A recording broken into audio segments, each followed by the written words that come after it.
Une jeunesse qui représente une alternative. Une jeunesse qui représente pour les sionistes et leurs amis au pouvoir aujourd'hui une menace. Nous sommes une menace aujourd'hui pour les sionistes, mais je crois clairement qu'il faut être fier d'être une menace pour les sionistes. Il faut être fier d'être ce que nous sommes, des personnes qui avons conscience qu'il n'y a pas de paix possible avec le sionisme, qu'il n'y a pas de paix possible avec le colonialisme, qu'il n'y a pas de compromis possible avec les racistes, et que notre résistance, comme celle des Palestiniens, est la seule solution. Mes frères et sœurs, on arrive aujourd'hui à la fin de ce rassemblement, et il est très très important de commencer déjà à tirer quelques éléments de bilan et de perspective. L'agression israélienne continue. Donc pour nous c'est clair, la mobilisation doit continuer.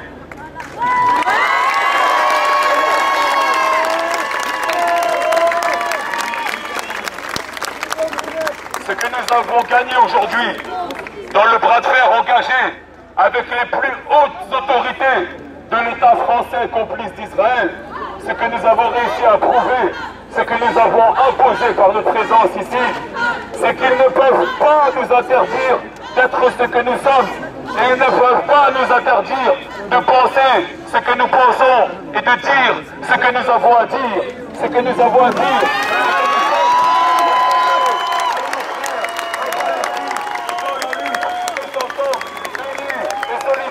Aux côtés de la résistance palestinienne. Cette résistance, c'est notre résistance. Cette résistance, c'est notre résistance.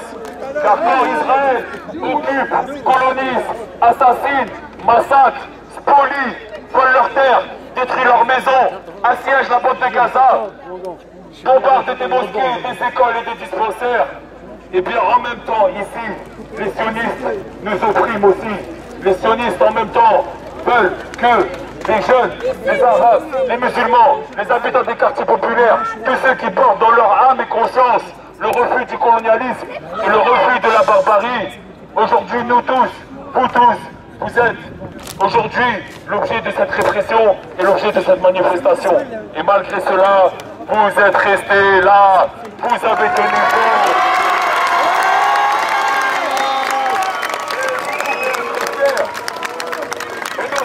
Inch'Allah seront fiers, car ce sont des pages historiques que nous écrivons ici. J'aimerais vous dire une dernière chose.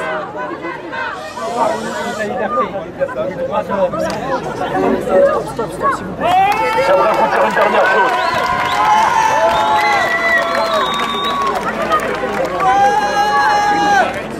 Nous partageons ici des valeurs. Nous partageons ici un combat. Nous partageons ici une lutte qui a aussi des échos dans toutes les strates de la société française. Et c'est à nous à faire en sorte que derrière nous, avec nous, à nos côtés, le plus grand nombre soit mobilisé.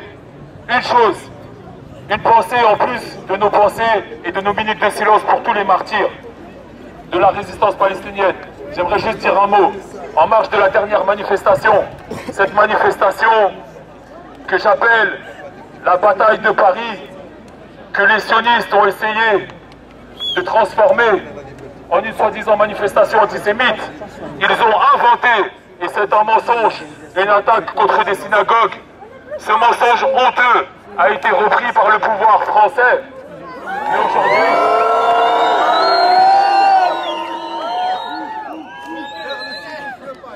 Mais aujourd'hui, nous savons où est la vérité, nous savons où est la justice. Il y a des personnes qui ont été arrêtées pendant cette manifestation. Des personnes comme vous et moi qui ont été arrêtées, accusées d'être des antisémites, accusées d'être des personnes qui attaquaient des lieux de culte, accusées par ces accusations honteuses et hontées qui ne seront pas que des paroles en l'air. Il y a un de nos frères, il s'appelle Mohamed. C'est un jeune manutentionnaire, un travailleur responsable. Un de ces jeunes gens qui, comme vous, comme nous, essayent de s'en sortir sans renoncer à ses principes, essaye de vivre en France sans renoncer à sa solidarité avec ses frères en Palestine. Le frère Mohamed, il s'est retrouvé en prison après un contrôle d'identité abusif à Barbès et il a pris 4 mois de prison ferme.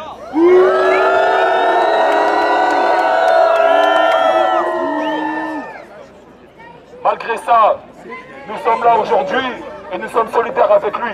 Vous trouverez sur Facebook la campagne de l'organisation Ali pour l'abrogation des lois islamophobes. La liberté, la liberté. Aujourd'hui, cette campagne est en train de s'organiser pour soutenir le frère Mohamed qui est en prison, qui laisse derrière lui une famille, qui a besoin de savoir que nous sommes à ses côtés.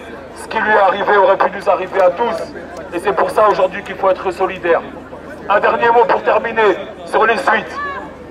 Les suites, nous avons décidé ensemble que samedi prochain, Inch'Allah, samedi prochain, à République, à 15 h, nous allons inviter tous ceux qui à Nantes, à Nice, à Toulouse, à Lyon, à Marseille, à Montpellier, à Nantes et dans toutes les villes de France, tous ceux aujourd'hui qui sont mobilisés, tous ceux aujourd'hui qui ont eu, eux, le droit de manifester, de venir exprimer leur solidarité avec nous ici et qu'on manifeste tous ensemble.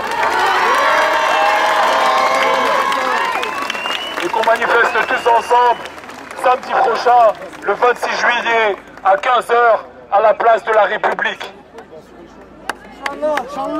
Pour terminer ici, il y a un rassemblement aussi qui est appelé mercredi, Barbès, par un certain nombre d'organisations.